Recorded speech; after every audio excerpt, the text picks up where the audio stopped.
Gembong PKI asal Cilacap ini tak pernah menyesal terlibat G30S. Siapa dia? Dia adalah Nyono Prawiro. Dikutip dari artikel berjudul, Profil Nyono Prawiro. Gembong PKI asal Cilacap yang divonis mati, yang dimuat di situs harapanrakyat.com. Nyono lahir di Cilacap, Jawa Tengah pada tanggal 28 Agustus tahun 1925. Dia bernama lengkap Nyono Prawiro. Nyono merupakan anak pensiunan buruh rendahan kereta api di Yogyakarta.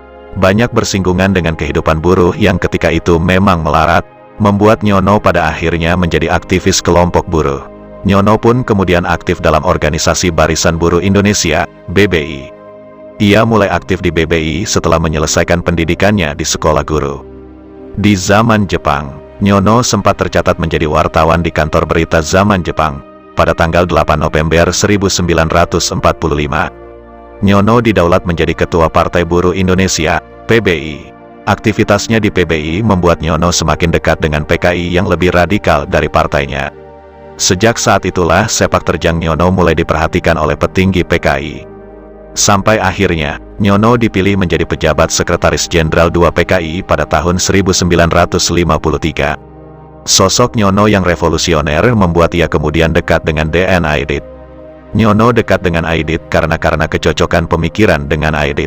Puncak karir politiknya adalah saat Nyono masuk dalam daftar nama tokoh Politbiro CCPKI bersama dengan DN Aidit, Sudisman dan Nyoto. Sampai kemudian peristiwa G30S PKI meletus pada awal Oktober tahun 1965.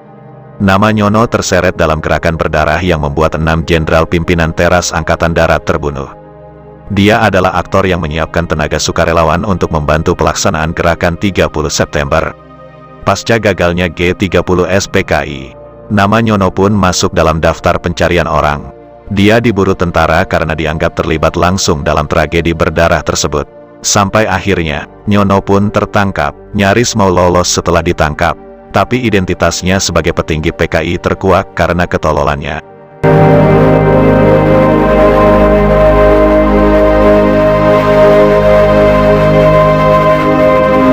Nyono pun kemudian diseret ke hadapan Mahkamah Militer luar biasa. Dia dianggap terlibat dalam gerakan 30 September, karena jadi aktor utama yang mengerahkan 2000 pemuda rakyat PKI dalam latihan militer di Lubang Buaya. Nantinya latihan ini juga sebagai persiapan pasukan yang akan menghabisi para jenderal yang dituding kelompok kontra-revolusi. Hakim Mahkamah Militer pun memvonis Nyono dengan hukuman mati. Nyono divonis hukuman mati pada tanggal 21 Februari tahun 1966. Saat itu, menurut artikel yang dimuat di Harapan Rakyat, meski sudah diputus bersalah dan divonis hukuman mati, Nyono tidak menunjukkan rasa sedih, apalagi bersalah atas apa yang telah diperbuatnya. Gembong PKI asal Cilacap, Jawa Tengah ini tidak banyak bicara. Ia sesekali bercanda dengan orang-orang yang mengelilinginya di persidangan. Menurut Harapan Rakyat dalam artikel yang dimuatnya, salah seorang yang pernah dibecandain oleh Nyono adalah mantan sutradara kondang di Les Bumi, Misbah Yusa Biran. Misbah Yusa Biran mengaku jika Nyono pernah melemparkan pertanyaan menohok padanya, meminta honor. Ketika itu Misbah sedang meliput suasana persidangan Nyono. Ia kaget ketika Nyono minta honor, karena khawatir ada prasangka buruk dari orang sekitar. Misbah pun bertanya kepada Nyono, "Honor apa?" tanya Misbah. Nyono yang sedang duduk di tengah persidangan menjawab sambil tersenyum, "Honor main film, kan saya di syuting Anda." Menurut Misbah Yusa Biran dalam bukunya, Kenang-kenangan Orang Bandel, Nyono sebagai gembong PKI yang paling sulit diterka gerak-geriknya. Selama persidangan berjalan Nyono seperti orang yang tidak bersalah, tenang, santai, bahkan melontarkan candaan pada Misbah. Salah satunya dengan meminta honor akibat disyuting oleh sutradara Les Bumi itu saat pengadilan berlangsung. Mengutip artikel di situs Harapan Rakyat, hingga tewasnya Nyono karena eksekusi mati. Publik yang saat itu menghadiri persidangannya mengenang gembong PKI asal Cilacap ini sebagai seorang komunis sejati. Dalam persidangan itu, Nyono yakin dengan apa yang telah diperbuatnya, terutama keterlibatannya dalam gerakan 30 September.